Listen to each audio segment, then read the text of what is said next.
Well, hello and welcome to 2017. It's not my first video of 2017, but it's my first official TBR of 2017. I am so excited to start this year off because I have decided that I'm going to be so much more organized with my reading, with my filming, with my uploading. I will be making a bookish goals video where I will talk about all of the things that I plan to do with my channel and with my reading. But before I get into that, I'm going to share with you guys my first TBR of the year, which I'm excited about. You know, it's nice to not have a TBR every month, but for me, I've just been so used to having a TBR that after I've taken a break for the past few months, I'm ready to get back. I'm ready to be more structured. I am ready. I am so ready. Now, before I start listing the books on my TBR, I'm going to let you guys in on one of the challenges that I plan to do during 2017, and that is the Around the Year in 52 Books challenge. I think I'm saying it right. I will leave a link below to the Goodreads group where they discuss all of the challenges. There are 52, and I just felt like it would be something really fun to do, and I'm really looking forward to it. The first book that I'm planning on picking up in January is Into the Forest by Jean Hegland. Now, this book is going to take care of challenge number 2, which is to read a book with 2 different perspectives. So this story is a dystopian story, but it's not like the typical dystopian, like the high action, the government has taken over the world and everything's going to hell. It's a lot different. At least I'm thinking that it is based on the film. It follows 2 sisters living in North America, and in their current world, they have lost power. They have lost internet connection. They've lost the ability to watch television. They've lost their cars. They've literally lost everything, and they have to survive by taking care of each other, living off of the land, and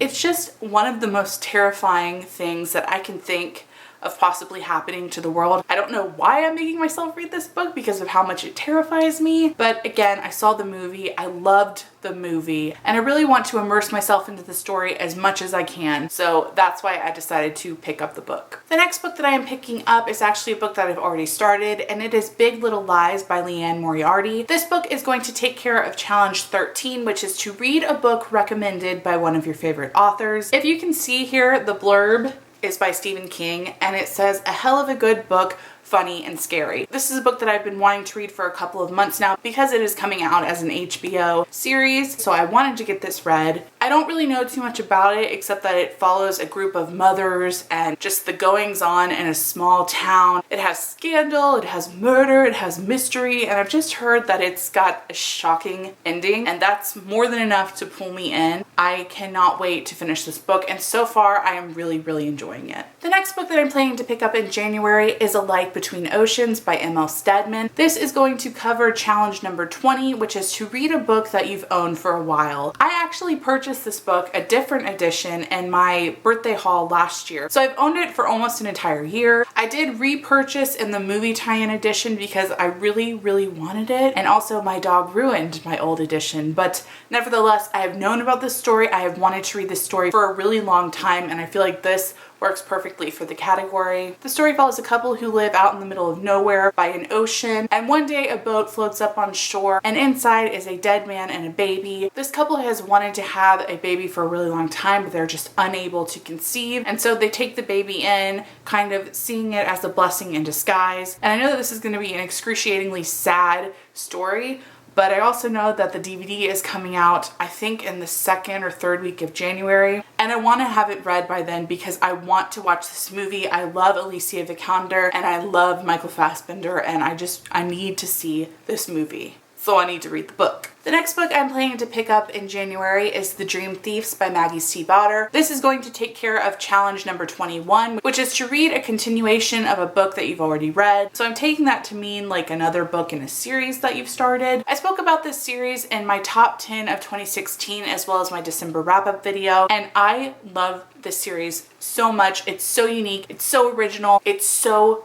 beautifully written, and I just cannot wait to continue on with the series. I've told myself that I'm going to space out the rest of the series by reading one book per month. I'm hoping that I can stick to that goal, but I am definitely going to continue reading it right away because it's that gripping to me. I don't want to not be in this world, which is both, thrilling and terrifying because I want to keep reading, but I don't want to be done with the series. And there's only 3 more books. So I do have a bit of a conundrum, but I am going to pick this book up in January because I can't not.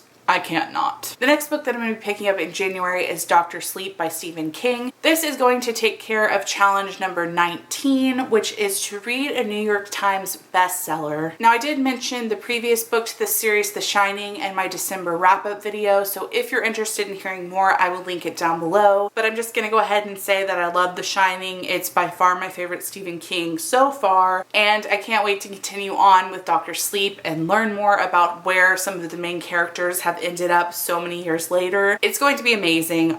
I'm so excited. It's huge and it's terrifying, and I have owned it since it came out, so I think it's been about 3 years, and I think it's time that I definitely start it. I'll be very proud of myself to finish such a large book so early in the year, so I want to read this book for several reasons, obviously, but yeah, really looking forward to it. The final book that I plan to read in January is The Bad Beginning, which is the first book in a series of unfortunate events by Lemony Snicket. Now, I have read this book. I've actually read the first 5, but I want to go ahead and start my reread of the series because the Netflix series is coming out on January 13th. And I've always wanted to read the entire series, and now I have like a genuine reason to do it. I mean, I could have done it years ago because the books are amazing, but the fact that it's being turned into a Netflix series, I'm so looking forward to it. If I can, I want to actually read the first 4 in the series because I believe that is what the Netflix series is going to cover. Please correct me if you know differently, but from what I read, yeah, it's supposed to cover the first 4 books, but I don't know if I'll get to them, but you know, I probably will because these are so short. I don't know, we'll see, but yeah, regardless, really looking forward to it. Alright guys, so that's all for this video. I hope that you enjoyed it. In the comments below, I would love to know what you're planning to read for the first month of 2017. I'd also love to know if you guys do TBRs for yourself personally, because I just find them really helpful. And like I said before, I'm really looking forward to getting back on that schedule. I'd also love to know if you guys prefer seeing me do TBRs, because as fun as it is to just kind of pick up random books throughout the month, I do want to try to have TBRs for the rest of 2017. So we will see. We will see. Alright guys, so that's all for this video. I hope that you enjoyed it, and I will see you in my next one.